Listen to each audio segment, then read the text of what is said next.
আল্লাহ রাব্বুল আলামিন পবিত্র কালামুল্লাহ শরীফে বলেন যে এই যে দাওয়াতটা আমরা যে মানুষদেরকে দাওয়াত দিব, এই দাওয়াতটাকে আমরা দিব না, আগে আল্লাহ রাব্বুল আলামিন আমাদেরকে দাওয়াত দিয়েছেন। কাদেরকে?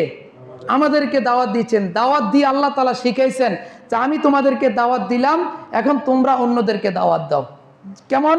যেমন আল্লাহ রাব্বুল আলামিন সূরাতুন নিসা 136 নম্বর আয়াতে আল্লাহ রাব্বুল আলামিন বলেন, ইয়া আইয়ুহাল্লাযীনা আমানু, হে ঈমানদার সকল, আমিনু বিল্লাহি ওয়া রাসূলিহি, আল্লাহর উপর ঈমান আনো, রাসূলের উপর ঈমান আনো, কিতাব সমূহের উপর ঈমান আনো।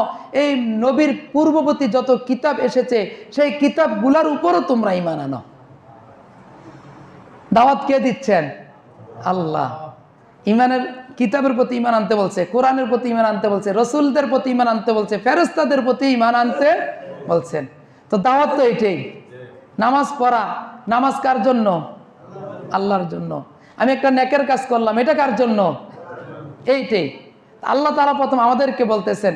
পক্ষান্তর আল্লাহ রাব্বুল আলামিন এই আয়াতের শেষের অংশে বলতেছেন, যারা আমি তোমাদেরকে দাওয়াত দিলাম, যারা আমার দাওয়াতকে গ্রহণ করবে না, আল্লাহকে আল্লাহ বলে মানবে না, ফেরেশতাদেরকে ফেরেশতা বলে মানবে না, নবীদেরকে নবী বলে মানবে না, আমার যে কিতাবগুলো আছে সেই কিতাবকে কিতাব বলে মানবে না, আমি আল্লাহ তাদেরকে কঠিন থেকে কঠিন আযাবের মধ্যে তাদেরকে গ্রেফতার করব।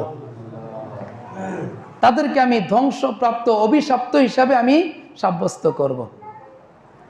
তাহলে ভাই, আল্লাহ রাব্বুল আলামিন আমাদেরকে দাওয়াত দিয়েছেন, এখন আমরা মানুষদেরকে দাওয়াত দিব। এখন উদ্দেশ্য কি? আমি যে দাওয়াত দিব উদ্দেশ্য কি? আল্লাহ তাআলাকে রাজি খুশি করা।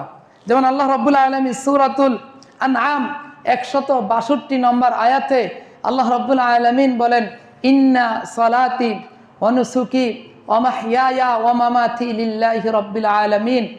মানুষ বলো, আমার নামাজ, আমার রোজা, আমার কোরবানি, আমার জীবন, আমার মরণ লিল্লাহি রাব্বিল আলামিন, সব কিছু কার জন্য?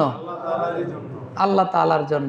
তাহলে আমি নামাজ পড়তেছি, আমি কোরবানি করতেছি, কোরবানি মানুষকে, এই যে আমি কষ্ট করতেছি, মানুষদেরকে দাওয়াত দিচ্ছি, আল্লাহর পথে দাওয়াত দিচ্ছি, এটাও কোরবানির অংশ। হ্যাঁ, তাহলে এটা কার জন্য করতেছি? আল্লাহ তাআলার জন্য। তাহলে আমরা আল্লাহ তাআলার জন্যই মানুষকে